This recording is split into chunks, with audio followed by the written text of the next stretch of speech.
Welcome, everyone. This is Overwatchers, the podcast all about Overwatch, Blizzard's new first-person shooter that is currently on a break. I'm Garrett Weinzerl, and with me is Patrick Beja. Welcome back, Patrick. Hey, Garrett. Why don't you get up super early when you weren't expecting to and do a show about Overwatch?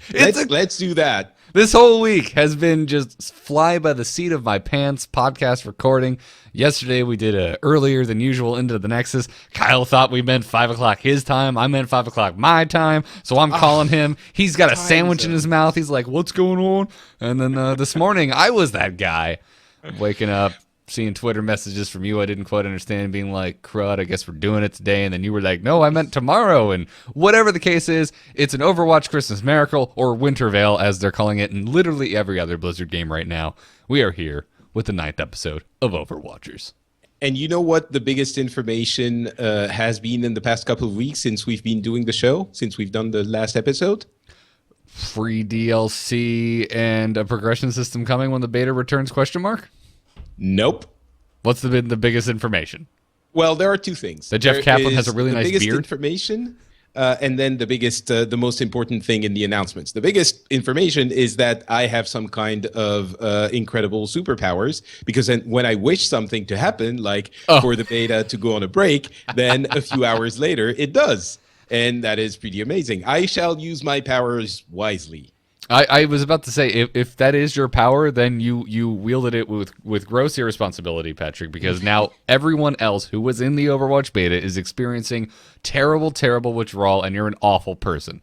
And you know what? The joke's on me, because the minute it went away, I started experiencing that withdrawal, and I was like, no, I didn't know. I made a terrible mistake, and I regretted it ever since. Yep. So, I'm wandering in the streets aimlessly. I don't know what to do with myself. I'm sadness incarnate, because I don't have the ability to play the beta. And everyone who wasn't in the beta is like, welcome to our world, which begs the very important philosophical question of, is it better to have had and lost, or to have never had at all?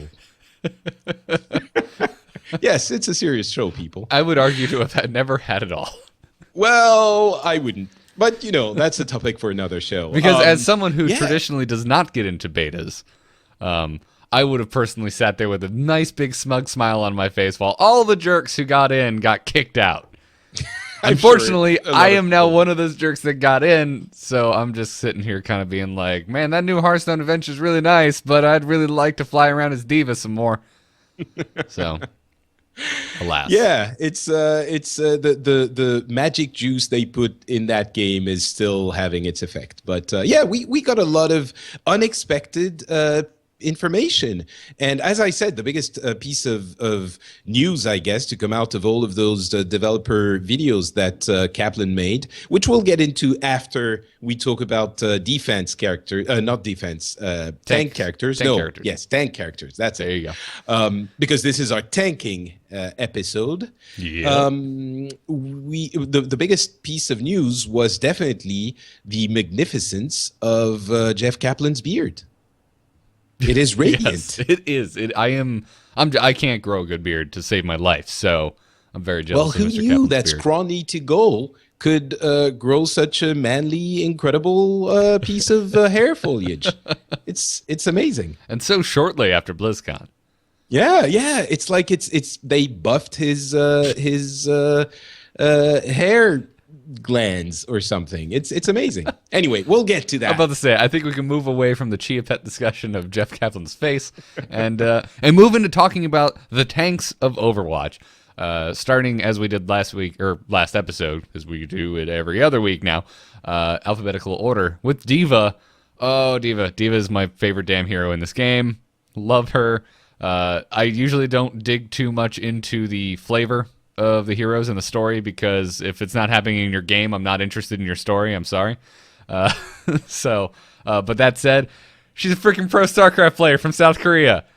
I love that. I love that that is a thing in this game, that somebody's backstory is that they play a video game that actually exists in our universe, built by the damn studio that's making this video game. It just cool. tickles me pink, man. Also, information about the future. There will still be StarCraft by the time the Overwatch world comes around, which is what, 100 years from now, or something like that. Yeah, something. I mean, are you surprised? I mean, by then it would probably only be StarCraft 3, maybe 4. At the rate that Blizzard puts out games. The fifth episode of StarCraft 3, I think, is what we can expect. Episode. Okay, yeah, it's sold at full price. Which would be called Inheritance of Nothingness or something like that. I would call it Shiny Golden Naked Space God. Oh, yeah, that works too. Yeah, mild spoilers. Okay, let's talk about D.Va. She is, if you've been living under an Overwatch rock, she is the very bright pink mech pilot flying all over the place. Her primary weapon is the fusion cannon. I love these things. They can be fired nonstop. They don't have to reload, so you don't really have to think too much. You can just fire. However, you can't move very fast while shooting these things. That's kind of the drawback. D.Va's pretty mobile. She moves at a decent clip. Her booster ability allows her to fly quite far, can hit a lot of those hard-to-reach places in maps. I love kind of just chasing down snipers that are perched somewhere. It's like, well, I'm D.Va, so I can just get up in your grill and ruin your day. And it has a super low cooldown as well. It's like 4 seconds or something like that. So she is absolutely the most mobile of the tank characters. Yeah, it's great. I think she's a great starter tank because you can really overcommit to a lot of situations. If you walk into a heavy fight and just start trying to disrupt everything as best you can, and it doesn't necessarily go in your favor, maybe you're not in a pre-made group and your whole team doesn't come with you, you can use your boosters to just get out of a situation you should not have walked into in the first place. I guess, yeah, it's okay for survivability, but as a tank, your job is to disrupt, as you were saying, disrupt and occupy. That sounds like a military strategy. Disrupt and occupy. I know, and coming out of the Frenchman on the show, it's pretty amazing. But she doesn't have a huge amount of staying power. I mean, her second ability, the Defense Matrix, can be used pretty effectively if you can play her well, because it's basically a cone in front of her that blocks everything, like absolutely everything. But it doesn't last too long, maybe 3 or 4 seconds, and then you can't use it for a while. So if you don't know how to use her well, you're probably going to jump in, bump a couple of characters, because when you rush, you actually bump people around, but then you might die. So I don't know that I would say she's a starter tank, especially since her self-destruct ability puts her in kind of a bind. That is true, but I don't know. I don't think the self-destruct is that bad. Well, I guess let's get into it. So that's her ultimate. She basically jumps out of her suit and it detonates. Wherever you are when you activate it, you just pop out of your suit. Your suit stays where you were, and after a short duration, it just explodes. It causes insane damage in the area around it when it explodes, and it can even kill you as D.Va, which I think anyone who played D.Va either at BlizzCon or when the beta went live probably died the very first time they used this. I know I did. Yeah, of course, a few times. I mean, once you figure it out, it's more of a strategic tool, but initially it's complete chaos. So what the self-destruct does is it will explode with a huge radius, like the biggest radius of any ability in the game, and it will affect enemies and yourself, but your teammates are not going to be affected by the explosion. So that's one important thing to know. If a D.Va on your team is exploding, then you can, hang out and drink a margarita or something. You'll be fine. However, the explosion is blocked by any blocking of line of sight. So you can get behind a car or a little whatever, if you have like a pole or something. If you block the center of the D.Va husk, which is her mech, when she's left it, you will not be affected. So just make sure that you get behind a wall, get behind a corner, and you'll be fine. But initially, when you don't know, it's pretty crazy, especially since you were saying it's just the husk just stays in place. It's not quite the case, because if you initiate her rush ability, her boosters, and then jump out, the husk will keep going. The momentum and will you carry can it forward. basically launch the explosion into something like a missile and have a lot of fun with that. Yeah. I like it in any point capture map, just getting on the point everyone's trying to capture and dropping it there so that it creates an opening. And since you can't stand there, and it doesn't really matter because while it's detonating, you're not in your mech, so you're pretty useless. But the fact that your team can move in before it even explodes and try and kind of claim the space, it's a very important piece of utility, even when you don't get kills. And I was noticing towards the end of the beta, I very rarely got kills with this ability. It more just kind of created an opening. So that's why I'm saying it becomes just strategic. It's not that you're going to kill a lot of people. You're just going to use it to clear an area and force everyone to run away. And when she's in the chat room, Omega 0068 is asking, can you get behind Reinhardt or Winston's shields? Yes, you can. It's the explosion does about 1,000 damage, I think. So in theory, an enraged Winston could could just stay alive, but the shields are going to take all that damage, but you can protect your friends if you are playing one of those two characters. I'm not super sure about the Winston's shield, actually. I know Reinhardt will protect you for sure. But D.Va, when she's out of the mech, she will gain ultimate ability counter. I'm sorry, ultimate whatever you call it. She will fill it up, and she will just have a tiny little pea shooter like thing, and she's very fragile. But if you manage to stay alive for about, I don't know, 30 seconds to a minute, depending on how much you shoot enemies, you'll get back into your mech.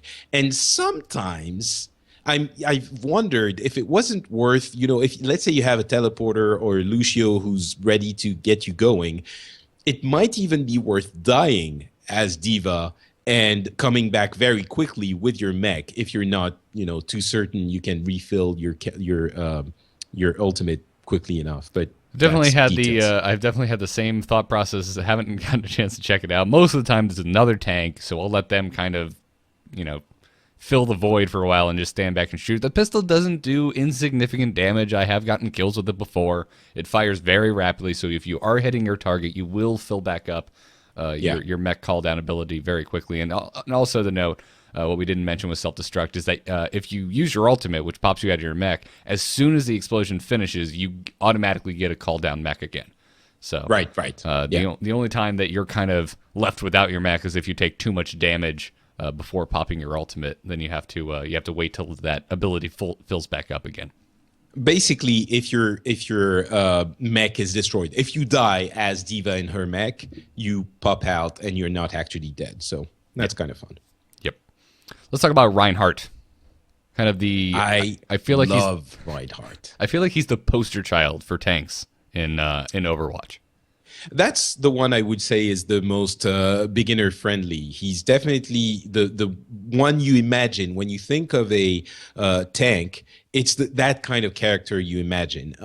He has basically a hammer which has a rocket in it, and he just swings it around madly as his main attack, and it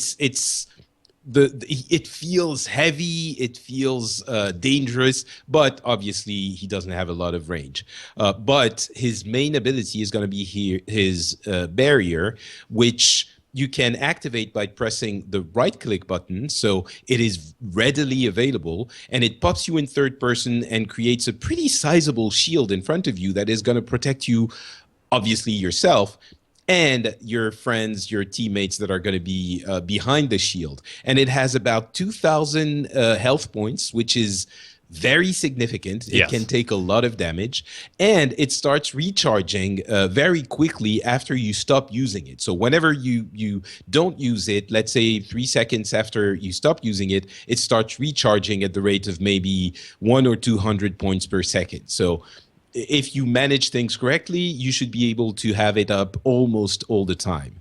And his other ability, which I love, is the charge, where he basically uses the rocket in his suit to charge forward. He can turn a little bit, but aim basically a little bit left or right. And if he hits an enemy head on, he will pin them. And then if you hit a wall, which you will do a lot because the maps in the game are designed so that you don't have too many very long straight lines, you basically explode them. You do, I don't know, 400 damage, 400 damage to them. It's a lot of damage. Unless you're grabbing a tank, they're probably going to die. Exactly. And even with a tank, most likely you can, once you've pinned them to a wall, you swing your hammer once and they will die from that. So super satisfying. And finally, his ultimate is basically an ability that where he slams his hammer on the ground and everything in a pretty large cone in front of him is going to get damage and fall down to the ground. And it's going to take them maybe 3 seconds to get back up. And that's a really long time in that game. So you make them fall down, you get close, and then you swing your hammer around, and you feel like a super badass. Even better, you make them fall down, and then you use your charge, and you pin 2 or 3 of them in the same charge, and you're the king of the world. It is amazing. That's a pretty perfect storm, though, because then you're assuming that they were coming at you in a fairly straight line in the first place when you knocked them down. Well, okay, you can pin at least 1 for sure, and 2 isn't too difficult. Mm-hmm. You can sidestep a little bit to line them up. Yeah. Yeah, if you're really good, you can do that. Oh, and he also has a projectile, the Fire Strike, which is basically a ball of fire or an arc of fire that he throws in front of him with his hammer, and that goes through shields. So that's super important as well. It pierces everything. It goes, if it hits an enemy, it goes through them and continues traveling. If it hits a shield, it goes through it. Yes. I never even realized that. Yes, it pierces enemies, and anything caught in it, any enemies caught in its path will be damaged. So it's a good little anti-shield tactic. But also, if people are just grouped up in a corridor, just sling those things down that hallway. So why do you hate Reinhardt? I don't understand. I think he's a lot harder than you're giving him credit to play correctly. I think a lot of newer Reinhardt players just kind of get in there and, to their credit, just try and shield to the best of their ability to help their team. But a good Reinhardt also knows when to close the gap and actually get into the fight. And since he is melee in a primarily first-person shooting game, I think he takes a little bit of finesse to pilot correctly. I agree, but I think that's the case for all of the characters in the game. And the skill cap, well, the skill cap is relatively high for everyone, but even with low skill, you can get in and do your job, which, as we were saying earlier, kids, remember, repeat after me, disrupt and occupy is your job as a tank. So you get in, you're going to be disrupting the point or whatever it is, because when you're a tank, people have to pay attention to you. And you can very easily do the job of occupying with your shield. And it's easier to understand that you play okay-ish because it's obvious the way you play him okay-ish. Okay. But, all right. Yeah. Fair enough. I don't know. Me personally, I took the D.Va with little issue. Reinhardt, I seem to do terrible on. Okay. So. Yeah, fair enough. And as you were saying, if you start, for every character, it's kind of the same thing. But when you start using all of the abilities together and chaining them in the right way and using them according to the situation you're in, it's going to be a lot more efficient, and you're going to wreck teams, as we were saying before. And there are also fun things like when two Reinhardts charge into one another, what happens? Well, they both get knocked down. You can get a D.Va husk out of the way with the charge if you play well. So there are a ton of things that can be played with even more finesse, as you were saying. Gotcha. Well, let's talk about Roadhog, one of the most disgusting-looking heroes in all of Overwatch. His primary weapon is a scrap gun. It functions basically like a shotgun. It's short range, widespread, but it does have an alt fire where instead of firing kind of a barrage of shrapnel, it fires a shrapnel ball. It will travel further, and it detonates and kind of frags the area when it explodes. Which I did not know at first, and when I was going through looking at warriors, I'm using Heroes of the Storm terminology, looking at tanks, I was like, oh man, it does that? No wonder I've been having a hard time against Roadhog. So good little thing to know if you've never played him. He can heal himself. He has an ability called Take a Breather, allows him to heal over a short amount of time. His big thing, the thing that identifies him, is his hook. He's basically the Stitches or Pudge for your Dota players of Overwatch. This allows him to throw the hook out, stun the enemy, pull him in close. And when you're as close as the chain leaves you to Roadhog, that scrap gun just makes mincemeat. If you play well, you can try and get out of it, but I think if they time their thing correctly, they will shoot you in the face as soon as you leave the hook. But usually, most of the time, you'll have time to, if you're a character that can do something, you'll be able to do that something. But it can be also very frustrating. I mean, my Roadhog is basically your Reinhardt. I can't do anything with him. I always miss with the hook. I don't understand how he plays. But I've seen Roadhogs that were wrecking the opposing team. Like every hook would hit, and as you were saying, once you're hooked, most likely you're gonna get, if not dead, very hurt. And right. And the bad scenarios are when you're already damaged before the hook even finds you. Yeah, clearly. Yeah. And his ultimate, whole hog, comes around, it feels very often, a lot more often than the other's ultimate. It's an integral part of his kit. And what he does is that he uses his gun as a kind of a Gatling gun, which sprays a huge cone in front of him. It doesn't damage immensely, but it will prevent you from advancing. It basically pushes you back, and it makes Roadhog a little bit harder to control as well. He's almost pushed back himself. So it's good for controlling an area, and it can do, obviously damage as well. But it feels like it's on all the time whenever I play a Roadhog, because I play against good Roadhogs. But yeah, and you want to talk about disrupting between the hook and the pushback when he's in whole hog, when he's using that ultimate. Roadhog can disrupt a fight like nobody's business. It can be super chaotic. Yeah, for sure. His take a breather ability also heals him for 300, maybe 4, and he has 500 health total. It's a significant heal. Yeah, he can do it every 8 seconds, I think. So basically, if you don't kill him in that assault, he's probably going to be back to full health immediately after, or thereabouts. So he is definitely a disrupt and occupy character for sure. You're just gonna be using that like some kind of out of your butt catchphrase for the rest of the episode, aren't you, until it sticks. I will use the phrase until it sticks. It is already the episode title, so. Oh, is it? Yeah. All right. It's already happening. So you've succeeded, sir. It has stuck. Well, let's move on and talk about Winston. Reinhardt and Roadhog, actually, but those are probably my two least favorite tanks. I was also very averse to trying Winston, but once I finally did, I found that I kind of love him.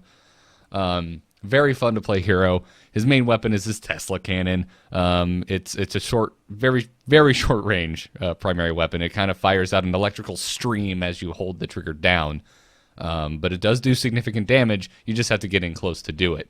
But that's okay because Winston has so many ways to close the gap, stay alive in close quarters, or just go insane.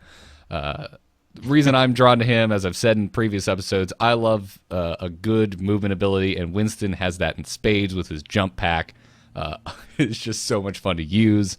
You kind of boost forward, do this long boost jump, and on top of that, if just moving around in an awesome fashion wasn't enough to sell you on the hero, when he lands, he damages and staggers enemies in kind of an AoE around him wherever he ends up landing from his boost jump.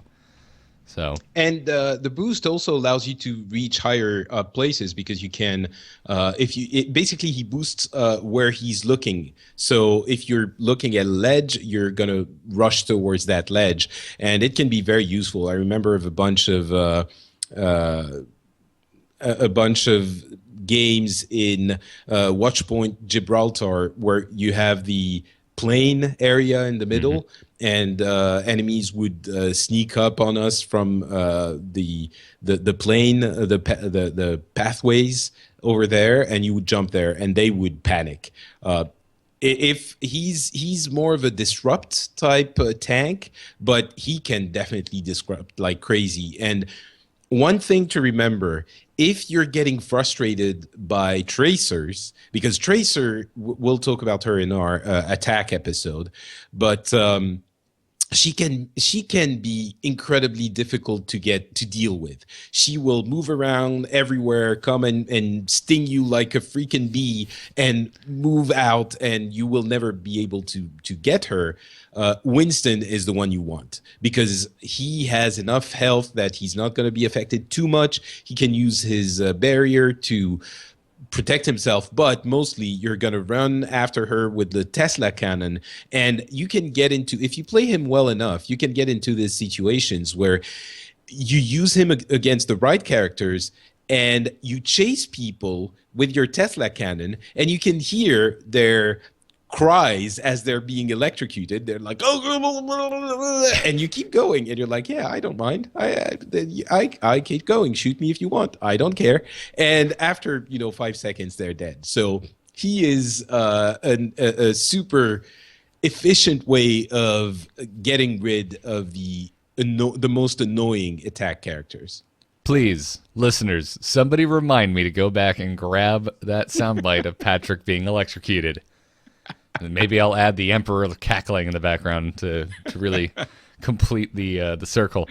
Winston is great. It's part of the reason I like him so much is out of my hatred of Tracer. I play Winston in spite of Tracers because it's great. You get damaged by one, you just kind of look around and stare at them like you done messed up. So, yeah. And his primal rage is awesome as well. I mean, he goes into an uncontrollable rage where he can't use the cannon anymore, but he can punch people, and again disrupting. And because he's not going to do a lot of damage, but he's going to knock enemies back, and he can also use the barrier in that mode. So once that happens, people usually, if not run away, at least have to deal with what's happening. So that's always good to have. Yeah. And he also brings a great piece of utility to the team that he is on with Barrier Projector. He puts down a very large bubble shield that works similar to Reinhardt's shield. It can be destroyed, but it has to absorb quite a bit of damage first. Or it just goes away after a certain period of time. But this... it's a relatively short period of time. It must be like 5 to 8 seconds. But... yeah, sorry, keep going. Yeah, really the point I was trying to make is it gives you a lot of zone control. It's an incredibly great tool to have on any point capture maps. I love it. I always love having Winston on my team because if for no other reason than Barrier Projector, on top of the fact that he can get wherever you need him to be to kill whoever's making your life hard. I would say that Reinhardt and Winston are, for me, the quintessential tanks. Again, Winston is relatively easy to understand. You just land somewhere and put down a barrier, and you're good. You've done your job. Especially on payload maps, you can put the barrier on the payload or right in front of it, and your team is gonna be good for those 5 seconds. So you can buy your team a lot of time with just that ability. So, yep, it's great. We'll talk about the final tank, Zarya, and her particle cannon, which is very similar to Winston in a way, except the way it can be powered up, which we'll get to in a second. But the particle cannon, it's longer cannon, range, though. It's almost mid-range. Yeah. I mean, it's still... yeah, okay. Yeah. I'll give you that. You're right. You are absolutely right. It is definitely shorter than if you weren't playing a tank and what you would expect your weapon to do, but it's definitely longer than Winston's. It also has an alt fire where it can fire an explosive charge that does damage to any enemies that are near the explosion. So it does kind of a small AoE explosion. But the thing that is really special about Zarya are her barriers. She has a particle barrier which you can put on herself and a projected barrier which you can put on an ally. And either of these barriers, both of them, if they're up at the same time, any damage that they absorb gets converted into damage and increases the width of the beam on her particle cannon. So by fulfilling her role, which is damage mitigation, she puts out more damage. I didn't realize it increased the width as well. Yep. That's pretty cool. Yeah, she is. I would say she's probably the hardest tank to play because she has a lot of shields. Half her life is shields. So basically, the shields are going to regenerate on their own when you're not taking damage. So that is how she has survivability. If you're not getting killed too much, you're probably going to regenerate to full health pretty soon after you're done with that specific fight. But still, I would say that she's more difficult to. She's less sticky than the other tanks. So it's probably more difficult for a beginner to play Zarya effectively as a tank. Yeah, to me, like, I immediately kind of clicked and I'm like, oh, it's like she's a murderous discipline priest from from World of Warcraft, because it's all about shields, but in WoW, placing the shields doesn't make you a better killing machine, but it does on Zarya. So, Doesn't it? I think it does. In some version of WoW, you got damage bonus from your shields, but I can't remember. If that's the reason you're playing a discipline priest, I would argue you're maybe not doing it right, but. Fair enough. Anyways, let's talk about her ult before we move on. Graviton Surge, such a fantastic ultimate ability. This can just wrest control of a large area, because you basically put down, I just call it a black hole. I know it's called Graviton Surge, but I call it a black hole because that's what it looks like. It's this large energy circular area, and if an enemy is caught in it, they are pulled in, they're dealt damage. The damage dealing isn't the best in the world, but the fact that you can pull in multiple enemies to one circular area and hold them there means the rest of your team can just kill them harder than usual. And yeah, no, for sure. But the thing is, the Graviton Surge on its own doesn't do a lot. So you probably really do want to coordinate with your team, at least by telling people, hey, my Graviton Surge is ready. So and making sure they also have their ultimate ready, so you can sort of coordinate, and that they know you're probably going to be using it soon, and they are ready to unleash hell on their side as well. So that makes her, again, a little bit more difficult to play. I would say she's absolutely efficient and an excellent character, but I would say she's the most difficult, the least recommended to beginners out of all the tanks. What do you think? I'd agree. I would absolutely agree with you there. We agree on something. Yeah, no, the whole damage mitigation, to power up the cannon, and also knowing how to use your Graviton Surge correctly just kind of makes Zarya, I feel, a fairly high skill cap tank to play. However, good Zaryas can just swing the game. I like having a competent Zarya on my team. And Graviton Surge was one of the ultimates I was immediately very excited about, because coming from Heroes, we talk all the time about the Wombo combo. What abilities can you stack on top of one another to just destroy the opposition? And Graviton Surge is just the most beautiful layup ever. Like, it's just, hey everyone, this is the kill box. Let's do this. And if you can combine this with a Pharah and her missile barrage, it's just devastating. So. Yeah, for sure. There are a few that will definitely make this worth your team's while if you manage to do it well. So yeah, possibly one of the biggest setups. I mean, it is the biggest setup ultimate that you can have, right, in the game. Yeah, absolutely. Well, let's get into the news now that we've talked about all of the tanks in Overwatch. There have been 2 developer updates since the last time we did an Overwatchers. And the first one was Jeff Kaplan. They're all Jeff Kaplan, by the way. So if you want to see more of Jeff Kaplan and his fabulous beard that we talked probably too much about at the top of the show, we highly recommend you check out these videos in full. However, the very first video that we're going to talk about, he went into discussing all of the rumors and speculation around additional heroes and maps and how they were going to be handled in Overwatch. And he said, yes, they absolutely do have more ideas for heroes and maps. However, we're not going to have to pay for them, apparently, Patrick. They're going to be patched into the game for free. This is a pretty amazing announcement. First of all, we didn't expect to have a lot of news after the close of the beta during that period, and it seems he's on a roll. I remember when he did his first developer update, he was basically using a webcam at his desk, and I can imagine the the Blizzard video team went like, "What? What did you do, Jeff? What did you do? Okay, we can do more. But please come by the studio and we'll have proper lighting. Please." I'm guessing that's what happened. But yeah, he seems like he wants to communicate a lot, and that is pretty awesome. I mean, he's answering a lot of the questions that the community has been asking, and this one specifically. I did not expect to see.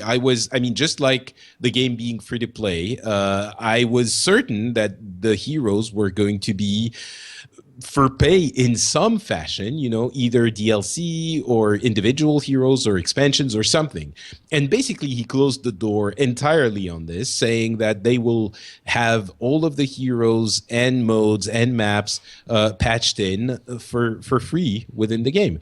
And so this is ostensibly good news, because the big concern that a lot of the players had was, if you have to pay for things, then it divides the community.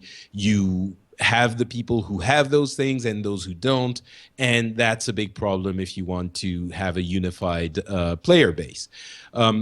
So they are probably going to monetize with other, in other ways. They're going to sell cosmetics, I imagine, and things like that. But it was a big point of contention ever since BlizzCon. It was a big discussion, and people were accusing Blizzard of being cagey, which admittedly I think they were. But I also think they weren't 100% sure of the way they were going to go, knowing how they work. But that's and they didn't want to commit to something they weren't sure they weren't going to do. So, but anyway, now they're sure. The community is happy. I have a tiny bit of concern, which is basically we were happy the game wasn't free to play, because it gates out people who aren't that interested and just come out, play the game YOLO and ruin everyone's night. Doesn't this make the game there is a price barrier, but I don't know. And now we're happy that everything is going to be free afterwards. I understand the logic.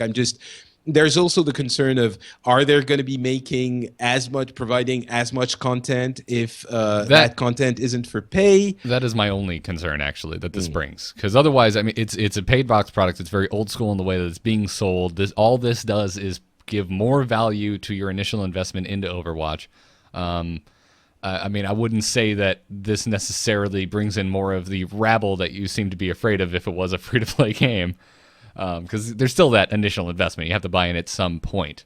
But that is one thing. But my only disappointment when they announced that it wouldn't be free-to-play was just that.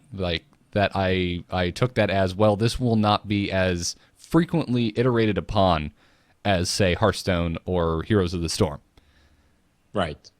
Blizzard has a history of providing very, very frequent updates for a long time for games that are not games that you're going to have to pay for on a constant basis. Diablo is an excellent example. StarCraft 1, these kinds of things. You can see that they do want to support the game. You'll always have the question, yeah, but what if you would have to pay for this? But at the same time, when you bring in things like new heroes and new maps and new modes, it will bring in more people who will be interested in trying it out. So I think there are good and bad things in this decision, but mostly it's mostly good, I suppose. Having dove into heroes a little bit more, I guess I realize now how much it costs if you want to buy a lot of the heroes. It makes you spend so much time that it's kind of unreasonable to expect you're going to be able to buy them unless you play literally all the time. And in that case, it will be accessible to you, but I guess most people are going to have to shell out quite a bit of money, which is fair. It's just that I'm not sure which version I would prefer for Overwatch. I would love for Overwatch to have a significant amount of heroes, maybe a couple every 6 months for a couple of years, and then maybe an Overwatch 2 or something. But yeah, I the best of every world is lots of content anyway, and they might do that. Yeah, and we're not we don't know if that will be the case or not. It's just kind of speculation, and we're kind of basing it off what we've seen happen with other Blizzard games using the same model. Because yeah, they have iterated upon Diablo, but the space between new content has been pretty far in that game, as opposed to something like Heroes, where we see a new hero every 3 to 4 weeks, plus new battlegrounds, or Hearthstone, where we see stuff about every 3 months. So. We'll see. Time will tell. I would be disappointed if it was just one hero and one game mode every 6 months, for example. But. Right. If this is how they're doing it, if they're selling, a box copy for traditional, $60, $40, if you can, get the PC version that doesn't have all the extra bells and whistles, this is the route that I'm glad they're going. Because of, like, as you mentioned earlier, because of the way the game works, because you have access to the entire hero pool and can swap, willy-nilly between whatever hero you want to play. I'm glad that we're not going to be locked out of certain heroes, and honestly, I'm surprised. I am as surprised by this news as I am, because then the more I think about it, I'm like, well, yeah, actually, this makes complete sense, because otherwise, if they did just sell heroes, they'd either have to put anyone who bought the DLC in their own kind of league, or you'd have this really awkward thing where, oh man, we need you to switch to that new hero. Oh, I haven't bought it yet. Oh crap, we're totally screwed. So yeah, for sure. That's an understandable concern. I mean, I'm apparently intoxicated with the game, so I would have bought anything they would have put out. But I understand this is not a reasonable expectations for normal humans. Not every player is Patrick. It's not just a bunch of Patricks playing Overwatch. So let's talk about the second developer update, because it went into the progression and reward system, which is something I've been very curious about since the beginning. And apparently, according to Kaplan, they've already had 2 fleshed out systems in the game that they have tested internally, and they have both been cut. Kaplan calling them, quote, total failures. I think the quotes were, there's one that was a total failure and one that was a minor disaster. And I love that he's, really open with the community in every way. The way they're communicating on this game is, it feels like it's perfect in every way. They're doing everything right. It's pretty amazing. Yeah, it's really transparent if you ignore the fact that it probably was a huge MMO before this. So anyway. Yeah, sometimes I wonder how much of this is, we're talking about the lore and how much the characters feel fleshed out, and how full all of this is, even though it's just a silly FPS. I'm wondering if all of this doesn't come from the fact that apparently it was probably, a lot of this was probably developed for a full-fledged, full MMO. And your dog is having fun in that. I was just doing that to mess with the video viewers. Now the audio listeners will be like, what? What are they talking about? Go watch the video at youtube.com/AMoveTV, folks. My Chihuahua's running around in the background. Now he's scratching his back leg. He's just adorable. It's like living with a gremlin at all times. But yeah, Kaplan went and detailed what these systems were, the ones that were scrapped. Apparently one was a talent system, and I can't believe this was even considered. It was similar to WoW and Heroes. Well, actually, it's more similar to WoW than Heroes, it sounds like. You would have to level up your heroes over time, and then you could customize them. He gave an example of Reaper, where if you leveled them up and you chose a particular talent, that when he went into Wraith form, he would heal to full. Which he didn't specify, but what he also meant was other Reapers wouldn't have this ability because they didn't level up. So, that's just, I can't believe that was even considered. Which Kaplan did bring up. He did say, listen, when you hear these things, you're going to think we were nuts, but we just had to see how they worked in practice. But I can't imagine a game like this. That would just be a balance nightmare new players would just get in and would just be objectively worse than seasoned players. Yeah, for sure. I mean, yes, I agree. He also said the biggest issue, because at some point, if it's your main, you're going to be having leveled him to full. But the other thing was, it was bringing too much confusion in the game that is already admittedly very fast paced. You would have different reapers that would have different abilities that you would have to keep track of, and you weren't certain you would know how to deal with all of these heroes. Especially, he made the comparison with heroes, where you have to know about 5 to 10 characters in one game. In a given game, exactly. Because you Right. can swap heroes in Overwatch, you have to know about literally every hero in Overwatch, because theoretically, within one game, you can come into contact with every single hero in the game. Whereas in You Heroes have of to the know how to deal with that. Exactly. So. While in Heroes of the Storm, worst case scenario, 5 to 10 other heroes, because you're locked in and you can't switch. Right. So that was a really good point, and also further stressed my reaction of, why would you ever think this would work? So, I mean, cool. I don't know. I like the idea of, maybe that's another remnant from an MMORPG. That certainly era. seems like it. Yeah. To me, that's the vibe I get. And I love those type of systems, by the way, in those types of games. In something like this, though, where it's strictly, PvP environment, that terrifies me. Yeah. So the second apparently, the second system that they had was focused almost entirely on cosmetic rewards, that every hero had a level, and playing games would give you XP. They said that the max level was 20. This sounds actually very similar to the current leveling up system we have in Heroes outside of the game. The not within the game, you have a talent system in your actual match, but then outside of it, you have a level up system for each hero that you own. Basically, you would unlock cosmetic items as you leveled up for each hero through these levels. And when he was telling me this originally, I was like, oh, this doesn't sound bad. I don't see why this wouldn't work. And then Kaplan said that this system actually encouraged the players internally to not switch heroes, because he gave an example like, oh, yeah, we were in this one fight and we had this player on Bastion. We're like, dude, Bastion's one of the worst options right now at the stage of the fight we're in. And the player's like, I understand that. I'm really close to unlocking my next cosmetic item. And it's like, oh, wow. At first, I didn't even consider that, and it makes complete sense. It doesn't encourage diverse play. Yeah, they mentioned this at BlizzCon actually, so it wasn't news, but I loved how he made it seem like, or how he mentioned that these conversations would be had in a very polite manner. It's like, hey, dude, we know Bastion might not be the best character to play right now, and the other person would be answering like, oh yeah, I know, I'm so sorry, I understand, but it was internal. So I probably, feel like that may not have been the case. In my head, gamers are still gamers, man. I don't care if it's internal or not. And I think in a lot of cases, if you know the person you're playing with, you're more inclined to get even saltier.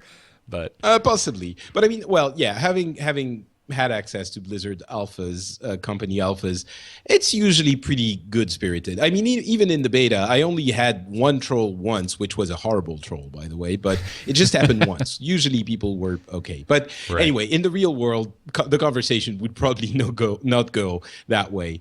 But he mentioned, they are probably going to be doing a version of that cosmetic thing, probably, or something similar.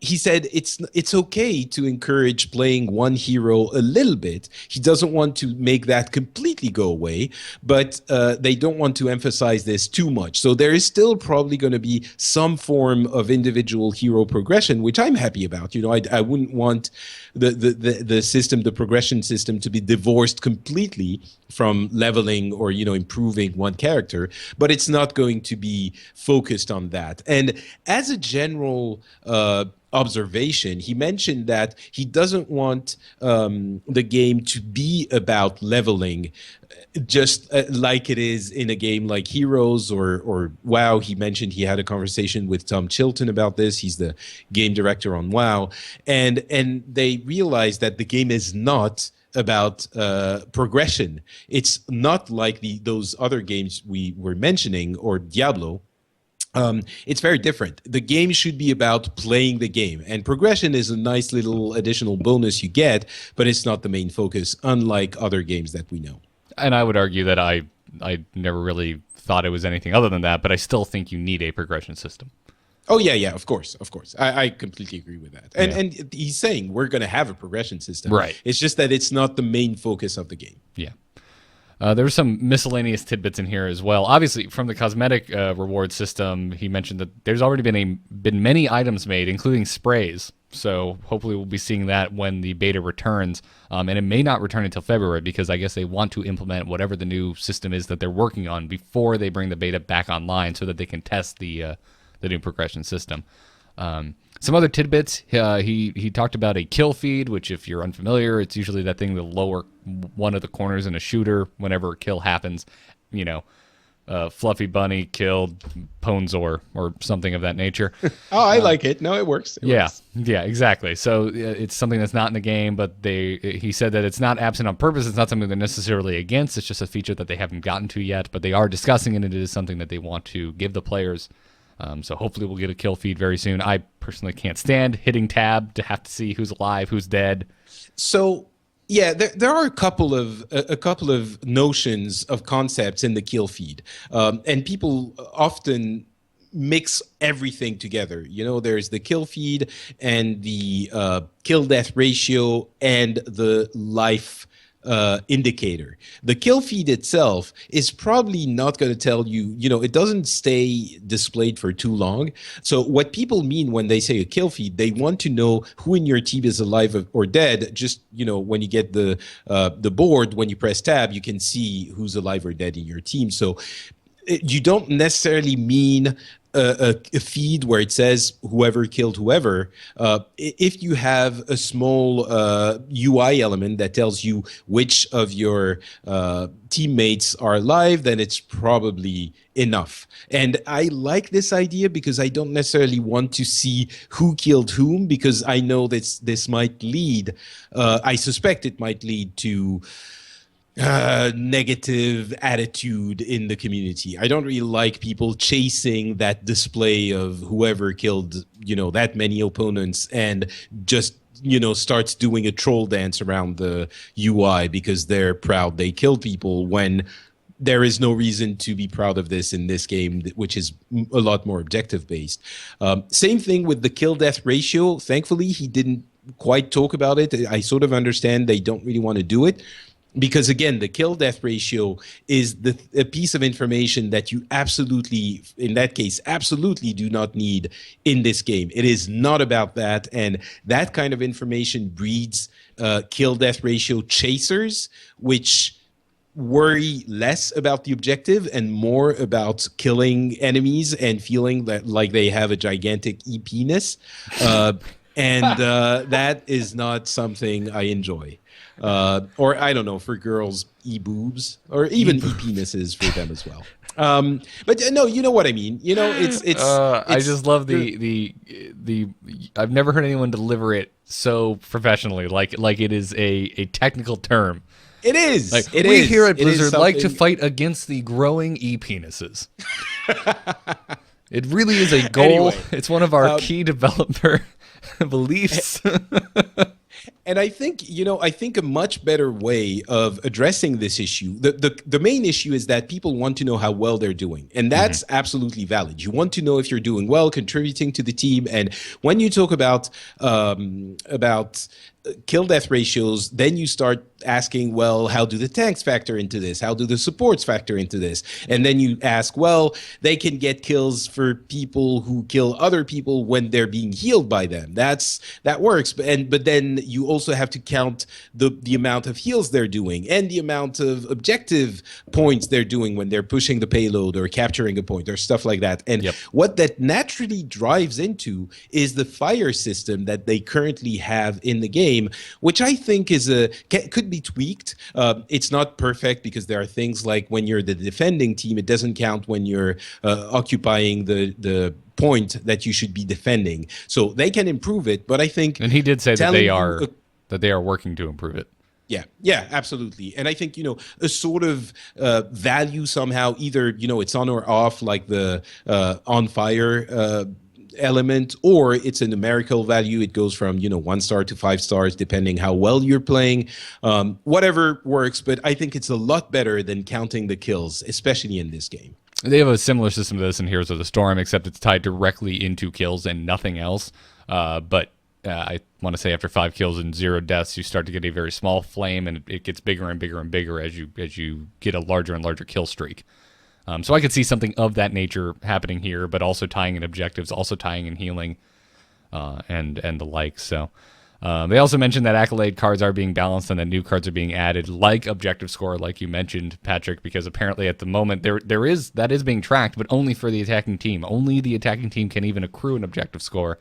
And they're adding it in so that defense can work towards that stat as well. And you might see accolade cards popping up at the end of your defense game for best objective score or something of that nature. So I'm glad to see that as well. Yeah, I think, the accolade cards are a very interesting system, and it is consistent with a lot of design elements in the game that encourage you giving positive feedback to your teammates or the opposing team. And I think it really works. And I really like the accolade cards. For those who don't know, they're the cards that pop up at the end of the game and recognizes some of the better achievements of the players in the game. So they will say whoever healed for that much, whoever participated in X% of the game's kills. And of course, there are kills counted in this as well. And in my experience, maybe it's because it's a relatively limited beta still, but in my experience, it is conducive to people, to fostering a more positive atmosphere, because more often than not, you're shown, and the play of the game is like that as well. You're shown something that is a pretty impressive achievement from someone, be them on your team, on someone else's. And, you click it, or you decide who you're going to click to basically like the accolade card. And you might even start a conversation. Like, you're going to say, oh, that character was healing like crazy. It was amazing. Or this was an amazing play of the game. And we all know that the one of the dangers of competitive games is toxicity in the games, and anything they can do to combat that, I think is a good thing. And I know there are a lot of people who, are saying, oh, but I don't want, on Reddit and other avenues, they're saying, we don't want Care Bears. We don't want everyone to get a gold star. I want to know I'm better than everyone else. And, there is competitiveness. And of course, to a degree, I understand the reasoning, and I know that this is a competitive game. Not everyone can be a winner, but I do think there is a way of not hammering the losers into frustration and disgust as some other game systems do. And if you can mitigate that, which I believe some of those systems do, I don't see why we would not want them. As long as you can recognize the achievements of those that perform well, you don't have to berate the failings of those that don't. And those who say, Care Bears and everyone gets a gold star is silly, I'm not sure I would want to play with them. I think there's an innate trollishness to that attitude, which I don't enjoy in my game. So I'm right there with you. I'm in a very similar kind of opinion, and I would also counter argue those people. Listen, there's 1,000,001 games out there already for you that have the try hard EPing systems that you're looking for. And I'm really happy to see a game that's not chasing that's not doing that. And I'm not even, like I said, I'm not even sure that it's the right call. I know I definitely would like a little more information that I can track. I found it very odd. It's like I can't just see how much healing I did or how many kills I got. That's bizarre. But as you said, it does. So far, my experience in the beta was on your tab. You have the details for yourself, not for the others, but you have the details for yourself. Oh, I guess You I missed didn't realize that? No. Yeah, you have your stats available on the tab board. You just don't have the stats of everyone else. And the only way you can compare yourself to the others is if you have a little medal. If you're in the top 3, in that stat, it will be indicated in your gotcha. report. And I completely understand that you want to know how well you're doing compared to others. And hopefully there will be better ways of showing this in the final UI. And you know, they will have elements for this as well. But if we have to choose between the two, I choose less information and less toxicity. If they find a better compromise, then awesome. But as you were saying, there are so many people deciding or judging the game and saying, I would like it to be more like what's already out there. And my reaction is usually, well, if we had listened to people who wanted a kill feed and a kill death ratio and no change in characters and no duplicate characters, then you end up having a game that already exists. Why do you want a different game? So yeah, I agree with Garrett, is what I'm saying in 15 minutes. I could get into some of your points and be like, well, I'm still interested in an Overwatch where you have to lock in your heroes, because I find that interesting. But there's something about Overwatch and the way that it is currently set up that is just fun. And it is the least stressful first-person shooter I think I have ever played, and to me, that is a compliment. That is an accolade. That is something that I think that they strived for, and I think that they achieved. So I don't want Call of Duty 33.5. That's not I'm not interested in that. And if I want TF2, I have TF2. And I don't even want TF2. If I want to play that, it's there. I don't want CSGO. I've fired up TF2 and CSGO, by the way, and I know they're old games, but wow, are those a mess. It's so even in the UI work and the accessibility, it feels like Overwatch has the Blizzard touch so much. I've also played Paladins, by the way. I don't know, maybe we don't have time to talk about it too much, but someone on Twitter sent me a beta invite. Thank you so much. I should have written down your name. I played Paladins, and very quickly, it's incredibly competent. It is a very competent game. But first of all, it looks so much more like a MOBA. It's pretty amazing how MOBA-like it is. It's an FPS, but a lot closer to MOBAs than Overwatch is. And the other thing that is really striking when you've played Overwatch, and some people compare the two, Paladins is absolutely 100% about shooting people in the face. Characters have somewhat slightly different abilities to an extent, but 90% of it is shooting people in the face.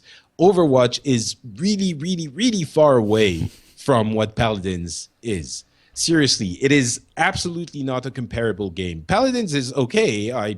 It's not my thing, but it's okay. I have questions about some of the game designs, like the payload goes so fast. I understand why they did this, but I'm not sure it works. Anyway, but it is a lot closer to a MOBA or to a traditional FPS, like, let's say, TF2 even.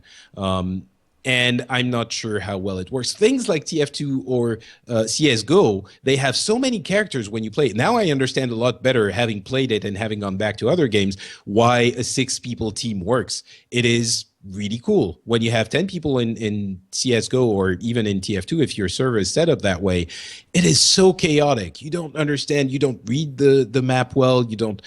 Anyway, yeah, I like Overwatch. Do you like it, Patrick? I can't tell. I'm not sure. As you're throwing every other shooter in existence under the bus, if you're really enjoying Overwatch or not. No, so I'm not saying they're teasing. not good. I'm just saying teasing. A lot of people compare them and they say, if you can't play Overwatch, go play this. It's going to be roughly the same thing, or it's going to teach you these mechanics. And what I'm saying is, actually, it's a lot more different from that. It is a completely different game and a different even type of game, beyond the aside from the fact that it's kind of an FPS. But even in Overwatch, a lot of what you do, if you're depending on the character you play, you're not going to be playing FPS, really. You're going to be playing something completely different. So yeah, exactly. Yeah, and I know we've said it on the show before. There isn't a 1-to-1. I mean, yeah, if you've never played an FPS before, go play any FPS just so you learn how to control something in that environment with a mouse and a keyboard. But Overwatch is its own thing. The way there's such a huge emphasis placed on the team play, on the objectives of the map, and the very specific, very unique ability kits of each and every hero. That makes it completely unlike any other game out there. So, and in Paladins, for example, you don't have characters that are basically tanks or support. They all shoot at stuff, all of them, without exception. There's like nine characters now, but so yeah, very different. Gotcha. Anyway. Well, that's going to do it for this episode. You can follow us on Twitter at OverwatchCast. If you'd like to drop us an email, we are at mail, M-A-I-L, overwatchers@gmail.com. And you can subscribe to us on YouTube, and we're at, YouTube, that's /AMOTV. And we're also on iTunes. Go subscribe if you have not already. And also, if you're listening on iTunes, relatively new show. I know we've been doing it like technically over a year, but we only, done 9 episodes. Drop us a review. It helps us out a lot. And this week we wanted to thank Logan W, DHES34, and Camelot Fan for their 5-star iTunes reviews. So thank you guys so much for supporting the show that way. I guess that's going to do it. Patrick, where can folks find you? You can find me on Twitter, easiest way, Not Patrick on Twitter, and you can also find me on Facebook, also Not Patrick, and FrenchSpin.com is the place where you can find my shows. I do a gaming show, and I do a general news, politics, news of the world show, which I think you might like, despite the fact you think you might not. Listen to me. I know better, okay? So go listen to it at FrenchSpin.com. Everything I do can be found on amove.tv, all of the podcasts. Usually I'll pick one out to pimp, but it's a big week in both Hearthstone and Heroes with the final wing of the expansion, Wintervale happening everywhere, new hero in Heroes of the Storm. Just go listen to everything I do, because I promise you, it's all amazing. I never do anything wrong. I can confirm this. I am an unbiased third party, and I vouch for that statement. Oh, well, thank you, Patrick. That statement was approved by Patrick. Awesome. Well, go check that out. I'm on Twitter at Garrett Art. We will see you in 2 weeks' time for the next episode where we'll be talking all about the support heroes in Overwatch. Until then, good luck and have fun. Bye. Oh, and happy holidays and stuff. Oh, yeah. Actually, yeah. When we return, it'll be New Year's Eve. We'll see when we do it. Yeah, we'll see. Maybe not. Keep an eye on the Twitter, everyone. At Bye. OverwatchCast. See you. Bye.